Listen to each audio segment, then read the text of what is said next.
नमस्कार, city centre show में आपका स्वागत है। मुंबई के जुहू इलाके से मैं हूं पूजा भारद्वाज और शो की शुरुआत कर रहे हैं इसी शहर यानी कि मुंबई की खबर के साथ। नए साल के दौरान मुंबई की खुली जगहों पर कोविड से पहले आपने जश्न की कई तस्वीरें देखी होंगी, लेकिन कोविड के समय में ये मुश्किल ही होता हुआ नजर आ रहा है। इस साल मुंबई पुलिस ने धारा 144 लागू कर दी है। मुंबई शहर में अगले 16 दिनों के लिए यानी कि 31 दिसंबर तक किसी भी इलाके में सार्वजनिक जगहों पर 5 या फिर 5 से ज्यादा लोग इकट्ठा नहीं हो सकते हैं।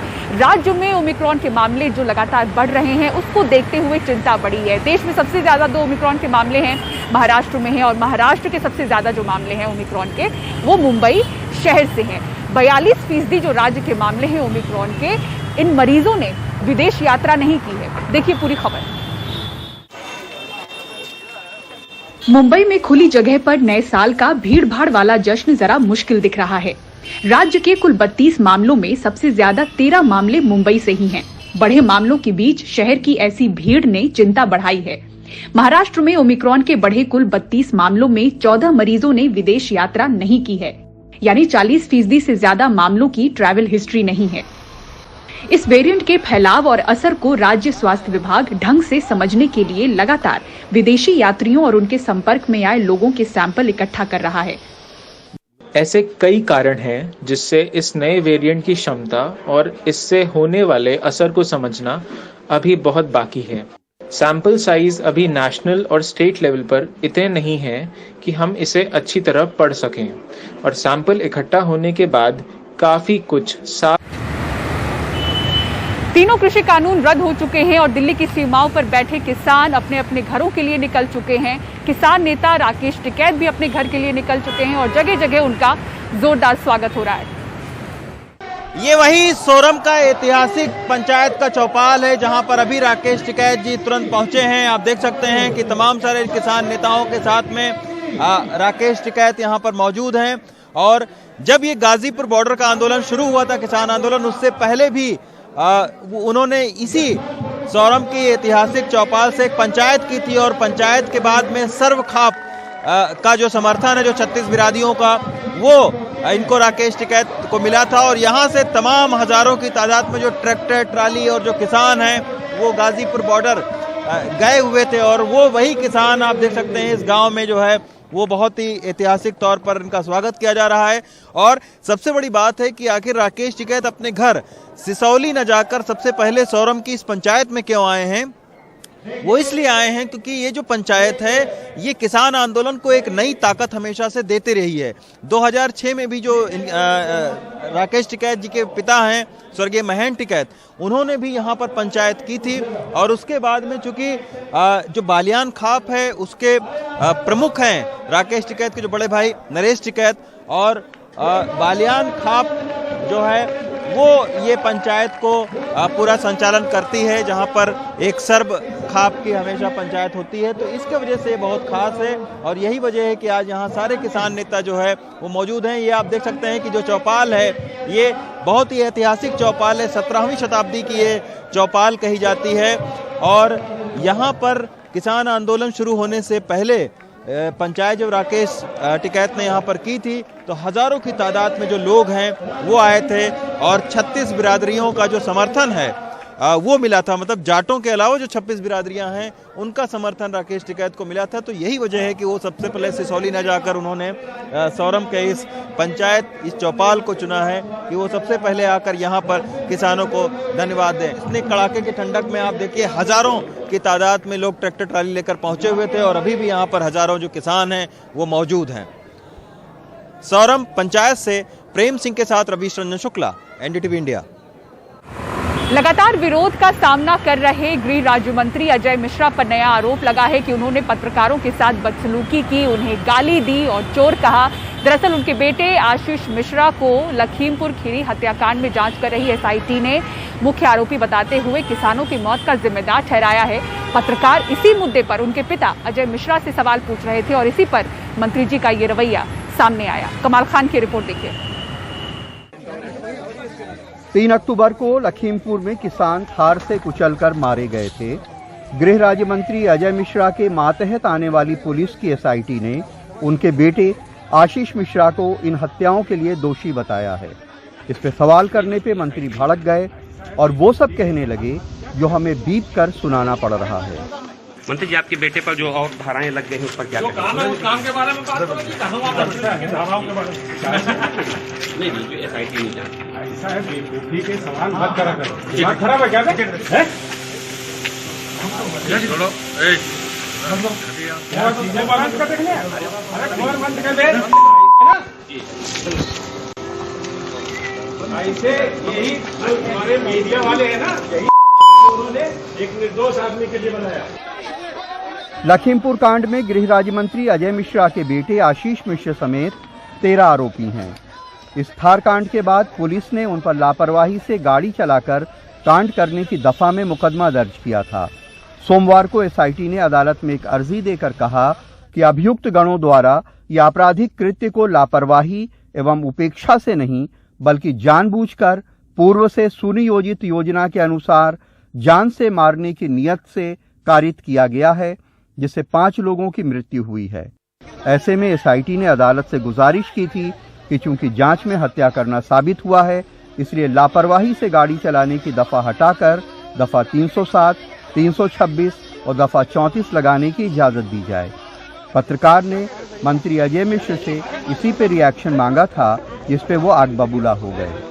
मंत्री जी, आपके बेटे पर जो और धाराएं लग गई हैं उस पर क्या काम है उस काम के बारे में बात करो कि धाराओं के बारे में नहीं जो एसआईटी नहीं जानती। ऐसा है बेवकूफी के सवाल मत करा करो। दिमाग खराब है क्या है? छोड़ो चीजें बात कर देखने अरे खबर बंद कर दे ऐसे यही हमारे मीडिया वाले हैं ना, यही उन्होंने एक निर्दोष आदमी के लिए बनाया। गृह राज्य मंत्री अजय मिश्रा पे लखीमपुर में जिस पत्रकार से बदसलूकी का आरोप है, उसने मीडिया को अपनी आपबीती सुनाई। आज ओएल के शिशु चिकित्सालय में केंद्रीय गृह राज्य मंत्री ऑक्सीजन प्लांट का उद्घाटन करने गए थे। हमारे द्वारा जब प्रश्न किया गया ऑक्सीजन प्लांट के ऊपर, उसके बाद हमने ये प्रश्न किया कि आपके बेटे पर अन्य धाराएं बढ़ गई, क्या कहना है? तो इस बात पर भड़क गए मंत्री जी। बताया कि अब तक चार्जशीट तो नहीं लग गई, बेवकूफ़ हो क्या, तमीज़ नहीं है, इस तरीके से डांटते हुए। और मोबाइल भी हमारे साथियों का और जी न्यूज़ कैमरामैन से उनका मोबाइल छीन लिया, जो कि अभी तक उनके कब्जे में है। मीडिया को भी भली बुरी बातें उन्होंने कही। इस तरीके से बिहेव उनका अच्छा नहीं रहा।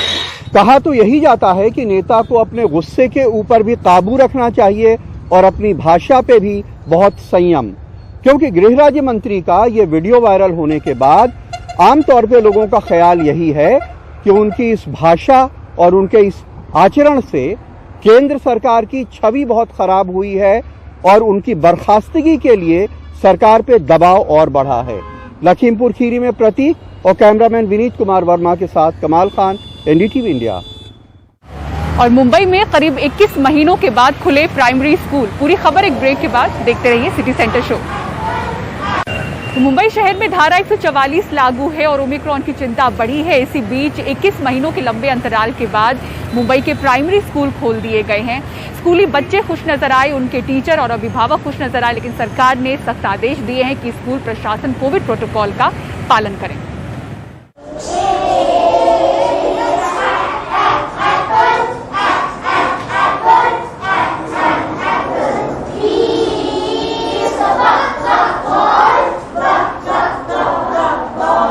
संगीत की धुन पर झूमते ये बच्चे अल्फाबेट पढ़ रहे हैं।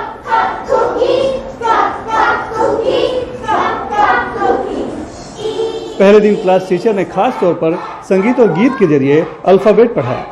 पढ़ाने का ये तरीका बच्चों को खूब भाया।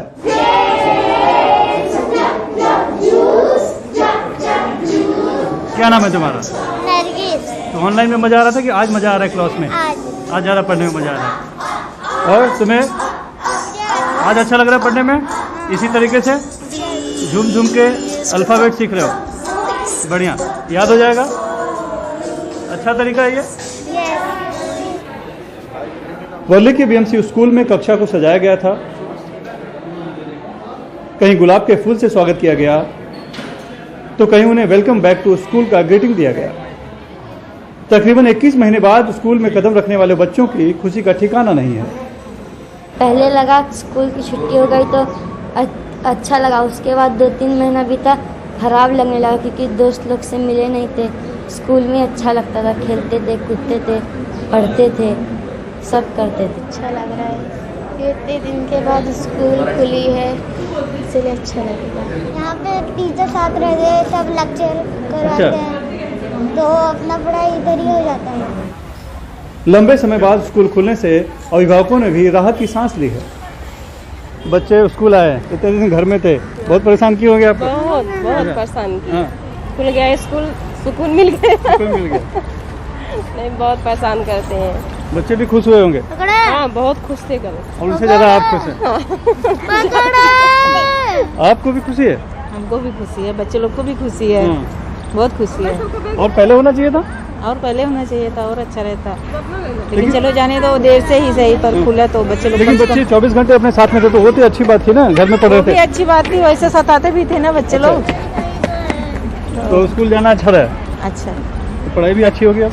हाँ, पढ़ाई भी अच्छी होगी, ऑनलाइन से अच्छी ऑफलाइन होगी, बच्चे सामने रहेंगे तो और अच्छे से पढ़ेंगे और बच्चे भी खुश हैं। और घर पे पढ़ाई अलग रहता है। हाँ। यहाँ जितना अच्छा पढ़ेंगे उतना घर पे नहीं पढ़ते, ये रहता है।